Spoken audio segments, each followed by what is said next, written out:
Ingat, harus selalu semangat dalam berusaha. Karena ada orang tua yang harus kamu bikin bangga dan ada mantan yang harus kamu bikin menyesal.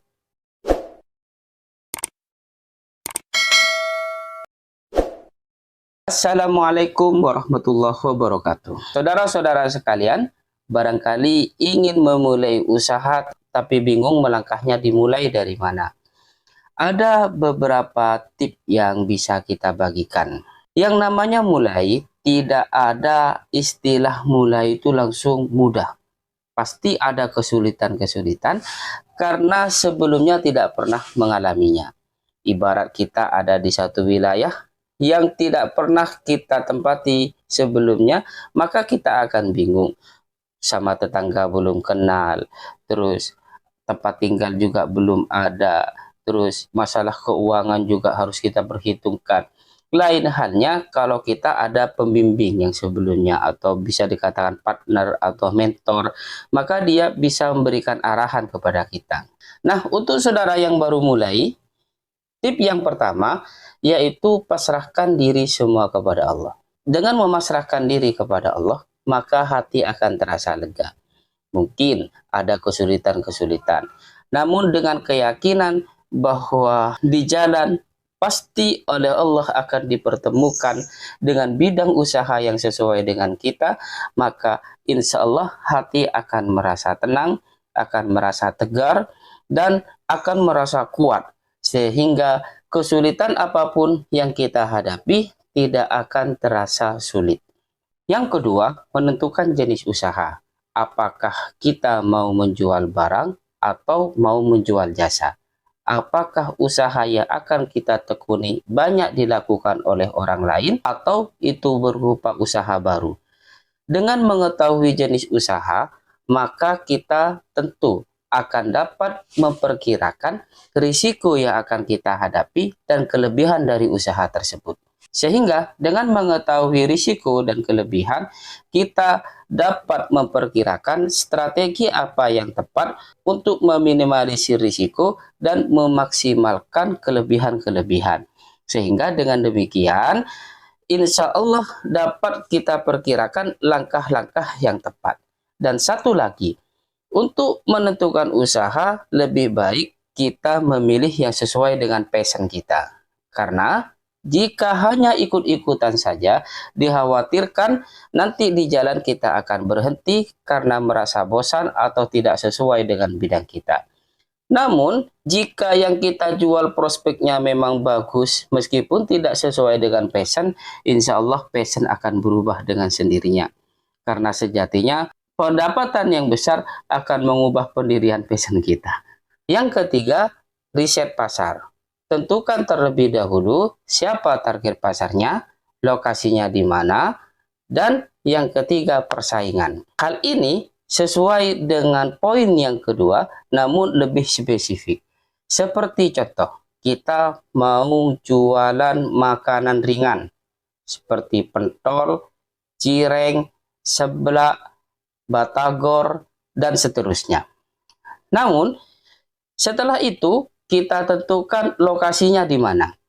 Misalkan kita melihat pasar yang lebih bagus lokasinya di sekolah-sekolah, maka kita bisa survei di berbagai sekolah, 4, 5, atau 7 sekolah.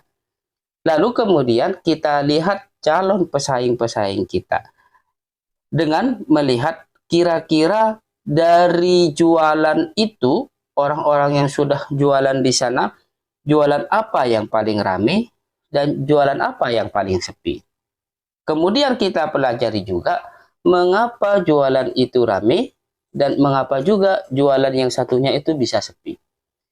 Hal ini bisa kita pertimbangkan mungkin dari menu, selera, kebersihan, keramahan, pelayanan, dan seterusnya. Setelah semua itu sudah kita gambarkan, maka tentu kita akan lebih mudah menjalankan usaha dan mengatur strateginya lebih baik sehingga kita dapat menekan risiko sekecil mungkin dan memaksimalkan kelebihan usaha kita.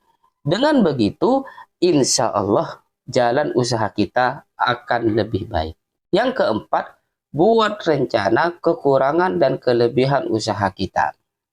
Seperti kita sudah menentukan usaha kita, yaitu pentol. Di berbagai tempat sekolah, kita lihat usaha ini sangat menonjol daripada usaha lainnya.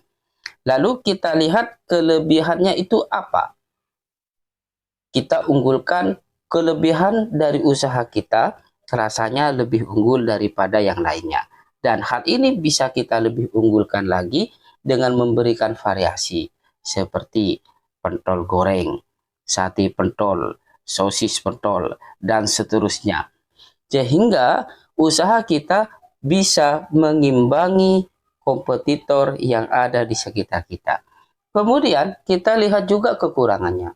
Semisal, kita hanya bisa menempati tempat yang paling pojok, yang cukup jauh dijangkau untuk konsumen kita. Ada banyak jenis usaha yang sama, yang posisinya ada di paling depan. Maka hal ini bisa kita siasati. Misal, buat pelang yang lebar. Kita buat tempat duduk di sekitar kita yang menarik, sederhana, tapi nyaman digunakan. Sehingga kekurangan-kekurangan itu bisa kita tutupi dan membuat konsumen-konsumen kita tidak malas untuk datang ke toko kita. Yang kelima, segeralah mulai usaha tersebut atau bersegeralah untuk action. Jangan terlalu lama menyusun rencana untuk mengetahui kekurangan dan kelebihan dari usaha yang akan kita geluti.